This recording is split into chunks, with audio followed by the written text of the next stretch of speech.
नमस्कार दोस्तों, मैं Rajneesh Sharma Soul Insights platform पे फिर आपके बीच में। आज शुक्रवार है। जैसा आप सब जानते हैं कि शुक्रवार प्रश्न उत्तर का क्वेश्चन आंसर सीरीज का डे होता है।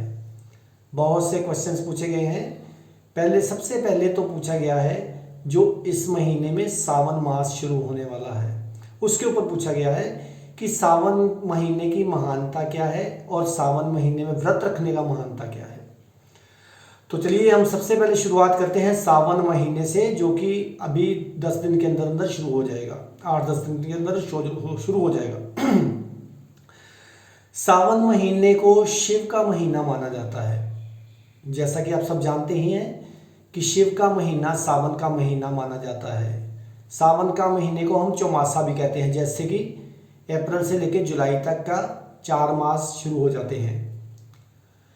इसके पीछे जो कहानी है वो ये है कि इसी दिन ही समुद्र मंथन हुआ था, इसी महीने में, और शिव ने जो जहर पिया था उसको कम करने के लिए, नीलकंठ का जहर कम करने के लिए सावन के महीनों में देवताओं ने ये बारिशें की थी। इसलिए सावन के महीने की बहुत ही महानता है। सावन के महीने में हमें कभी भी दूध, दही और भी कई तरह के विकार जो हमारे अंदर होते हैं उसमें सम्मिलित नहीं होना चाहिए। सावन के महीने में ज़्यादा से ज़्यादा शिव की भक्ति करें। ये भी माना जाता है कि सावन के महीने में जो शिव हैं वो धरती पर ही होते हैं, इसलिए सारा संसार क्या, सारी अर्थ पे बारिश होती है उनको जल अर्पित करने के लिए। अगर आप बारिश को देखें, बारिश की एक एक बूंद को ध्यान से देखें तो वो शिवलिंग के आकार की होती है। आपने नोटिस नहीं किया होगा, लेकिन आप करके देखें। तो सावन के महीने की बहुत ही महानता है। कहते हैं कि जो व्रत रखे जाते हैं, जहाँ जो पूजाएं की जाती हैं, अगर वो शिव को ही समर्पित की जाएं, सारी की सारी पूजाएं, तो हमारा कल्याण ही होगा।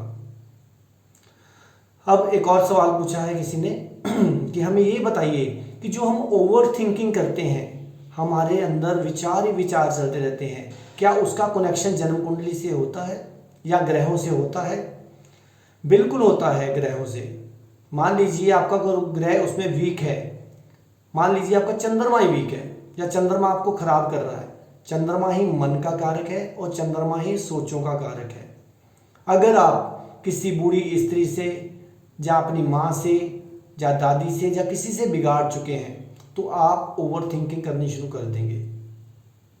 आपको मैं एक और बात बता दूं, कोई भी आप सोचते हो तो आप उसको बल देते हो। मान लीजिए किसी के अंदर नेगेटिव सोच चल रही है किसी भाई बहन को लेकर, अगर आप उन्हीं को सोचे जा रहे हो विचारों में, याद रखिए विचार एक नदी की तरह है, तो आपकी सारी की सारी ऊर्जा उन्हीं को मिलती जाएगी। अगर नेगेटिव सोच रहे हैं तो नेगेटिव ऊर्जा ही आप अपने अंदर बढ़ाते जाएंगे। तो जो प्लैनेट्स है, प्लैनेट्स को मैंने पहले ही बताया था, ठीक करने का तरीका सबसे बढ़िया ये है कि अपने आसपास के रिश्तेदारों को, अपने भाई बहनों को, अपने मित्रों को खुश रखिए, तो आपके अंदर कभी भी कोई सोच पैदा नहीं होगी। आजमा के देखिए, आजमा कर देखिए। अगर आप सबके साथ खुश हैं, सबके साथ पॉजिटिव हैं, तो आपके अंदर कोई भी गहरी सोच या ओवर थिंकिंग नहीं पैदा होगी। एक और बात बता दूं, जैसे कि मेरे को किसी और ने पूछा था, कल ही पूछा था ऐसे ही, कि हमें बताइए कि अगर कोई मंगल खराब है, अगर हम भाई बहनों को रिस्पेक्ट नहीं करते हैं, या चंद्र खराब है, माँ को रिस्पेक्ट नहीं करते, तो क्या क्या होता है। अब देखिए, अगर आप मंगल के साथ यानी कि भाई बहनों के साथ, जहाँ अपने मित्रों के साथ, जहाँ अपने पड़ोसियों के साथ बिगाड़ते हैं, तो आपके मसल्स पे कई तरह के इंप्रेशन पड़ने शुरू हो जाएंगे, जो बाद में धीरे धीरे धीरे अगर आप डेली ही उनको तंग करते रहे तो इंप्रेशन बढ़ के आपके मसल को बिल्कुल डेड कर देंगे। अगर आप माँ से बिगाड़ रहे हैं, अगर आप अपनी बुजुर्गों से बिगाड़ रहे हैं, तो आपका चंद्रमा खराब हो गया। अगर चंद्रमा खराब हो गया तो आपके हार्ट पे कहीं ना कहीं कोई ना कोई दिक्कत आनी शुरू हो जाएगी, आपको पता नहीं चलेगा, क्योंकि वो धीरे धीरे इंप्रेशन बढ़ेगा। अगर किसी भी आदत को आप बार बार करते हैं तो वो इंप्रेशन इतना गहरा हो जाएगा, उसको काटना मुश्किल हो जाएगा, और वहीं से सोचें क्रिएट होंगी, वहीं से आपकी ओवर थिंकिंग शुरू हो जाएगी, क्योंकि वो एक ऐसी डिस्क बन गई, वो जो इंप्रेशन की डिस्क बन जाती है जो बार बार प्ले होती है। तो आपके सोचें बढ़ती जाती हैं, आपके विचार खराब होते जाते हैं। तो इसलिए किसी भी रिश्तेदार के साथ मत बिगाड़िए, हर एक के साथ खुश रहिए, प्रेम से रहिए, तो आपके अंदर कोई भी बुरा विचार नहीं आएगा। अब एक और मित्र ने पूछा है कि हमें बताइए कि कर्मों से हम कैसे राहत पा सकते हैं। मान लीजिए हमारे अंदर कर्म खराब हो ही गए हैं प्रारब्ध में, तो हम उनको कैसे ठीक कर सकते हैं। देखिए, कर्म को ठीक करना बहुत मुश्किल है। जो हमने किया है वो तो हमें भोगना ही पड़ेगा, क्योंकि हर एक्शन का रिएक्शन है। अगर हम किसी को सताते हैं तो आप देखिए, अगर आप किसी को गाली देते हो, किसी को थप्पड़ मारते हो, किसी को बुरा बोलते हो, तो आप देखिए आप भी उसी समय तंग हो जाते हैं, आप भी दुखी रहते हैं। क्योंकि अगर आपके साथ रहने वाला बंदा परेशान है तो आप परेशानी से दूर नहीं हो सकते हो। और कर्मों को बिल्कुल नहीं काटा जा सकता, कर्मों को सिर्फ और सिर्फ माफ़ी मांग के ही काटा जा सकता है। मैंने पहले भी एक वीडियो में बोला था कि माफ़ी मांगो और भूल जाओ। अगर आप माफ़ी मांगकर फिर याद रखते हो कि देखो मैंने उसे माफ़ कर दिया, तो फिर आप ईगो में आ गए, जो कि ईगो फिर बार बार आपकी प्रारब्ध में बार बार कर्म आपके खराब करती ही जाएगी। इसी से रिलेटेड एक और सवाल है, क्या आशीर्वाद जो है वो कर्मों को काट सकता है? बिल्कुल नहीं काट सकता। अगर आशीर्वाद कर्मों को काट सकता होता तो आज सारी दुनिया सुखी होती। एक बंदे को बिठा देते, लो भैया तुम्हारी ड्यूटी है सबके कर्म काटने की, सबको आशीर्वाद देते जाओ। लेकिन आशीर्वाद का एक फायदा बहुत है, जब कोई आपको आशीर्वाद देता है दिल से, तो वो अपनी ऊर्जा आपके अंदर भेजता है। जब उसकी पॉजिटिव ऊर्जा आपके अंदर जाएगी तो आपसे कभी भी कोई बुरा कर्म फ्यूचर में नहीं होगा। जो पहले हो चुका है उसको ठीक करने का सिर्फ एक ही तरीका है कि उसको आप देखें, उसको आप विजुलाइज करें, तो वो आदतें, वो कर्म अपने आप ही खत्म हो जाएंगे। और मान लीजिए कि मैंने ये कर्म किया है। जब आप मान लेते हैं तो आप मुक्त हो जाते हैं। कहते हैं ना, स्वीकृति ही मुक्ति है।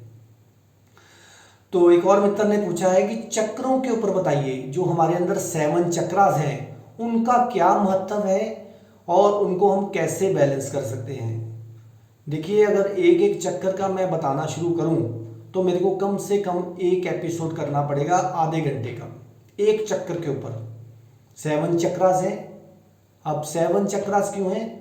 7 ही चक्रास हैं, 7 ही मौसम हैं, और 7 ही आपके ऋषि हैं, और 7 तरह के ही मौसम हैं। ये सिर्फ और सिर्फ भारतवर्ष में पाए जाते हैं। आपको पता है, 7 तरह की मिट्टियाँ, 7 तरह का पानी, 7 तरह के मौसम, ये सिर्फ और सिर्फ हमारे भारत में है और कहीं नहीं। अब 7 चक्रास को बैलेंस करने का तरीके तो बहुत हैं, लेकिन सबसे बढ़िया उसका तरीका है ध्यान करना है, किसी को सुनना नहीं है। ये तो मैं बहुत ईजीएस्ट वे बता रहा हूँ। जितना आप बोलते जाएंगे, जितना आप टॉकेटिव होंगे, उतना ही आपके चक्कर इम्बैलेंस्ड रहेंगे, और जितना आप मौन रहेंगे उतने ही आपके चक्कर बैलेंस्ड होते जाएंगे। ये तो एक छोटा सा तरीका बताया है मैंने, और भी बहुत से तरीके हैं, वो हर इंसान के लिए अलग अलग होंगे। अब जो टॉकेटिव हैं उनके लिए क्या तरीका है, जो मौन में है उनके लिए क्या तरीका है, जो गुस्से में है उनके लिए क्या तरीका है, ये अलग अलग तरीके हैं। लेकिन जो मैंने सबसे बढ़िया अनुभव किया है अपनी ज़िंदगी में, वो आपका मौन रहना सबसे बढ़िया तरीका है।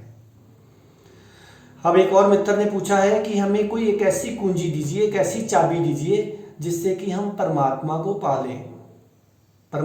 पालें और हर समय ब्लिस में रहें। देखिए, जो मेरा अनुभव कहता है, जो मेरा अनुभव है, वो सबसे ऊंचा और सबसे बढ़िया चाबी जो ताले की है वो है आपका ध्यान। अगर आप ध्यान में हैं, अगर आप प्रेम में हैं, आपकी मैं परे है, तो आप किसी भी तरह 24 घंटे परमात्मा में ही रहोगे। परमात्मा को आप ऐसे इंसान ना समझिए, परमात्मा को आप कलेक्टिव कॉन्शियस समझिए कि सारा संसार, पत्ते से लेके सुई से लेके ऊपर तक सब कुछ परमात्मा ही है।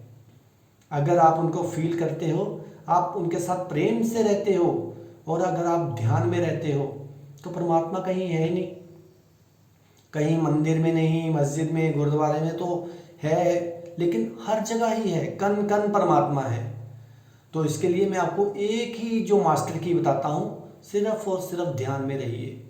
जब आप ध्यान में रहेंगे तो आप बैलेंस्ड रहेंगे। आपने कभी ताला देखा है? ताला देखा तो ताले को ध्यान से कभी नहीं देखा होगा। ताला जब हम खोलते हैं तो जो उसका होल होता है वो हमेशा ताले के सेंटर में होता है। सेंटर का मतलब क्या है? हमें भी सेंटर में होना है, हमें भी बैलेंस्ड होना है।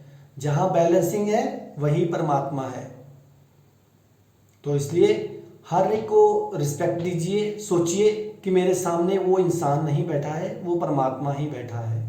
तो आप देखेंगे धीरे धीरे आपकी अपने आप ही बैलेंसिंग होती जाएगी।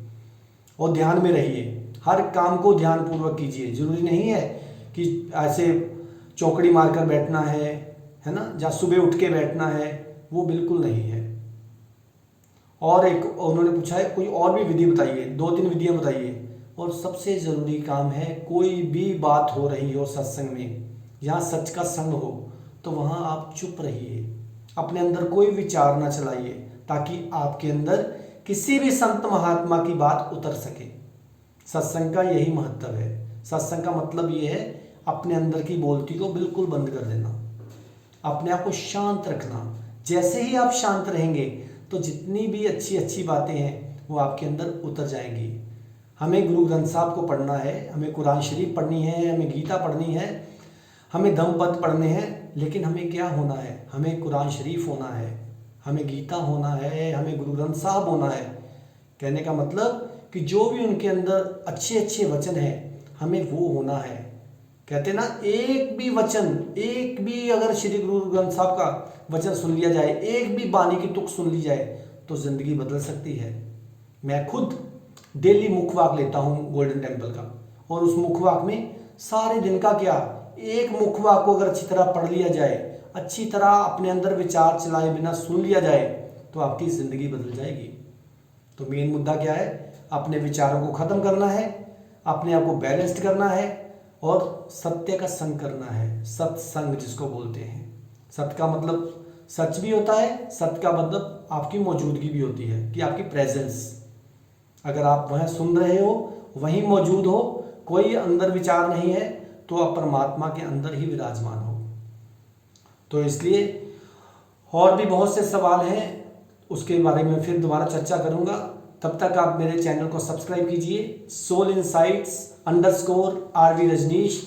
तब तक आप खुश रहिए, आबाद रहिए, जिंदाबाद रहिए। नमस्कार।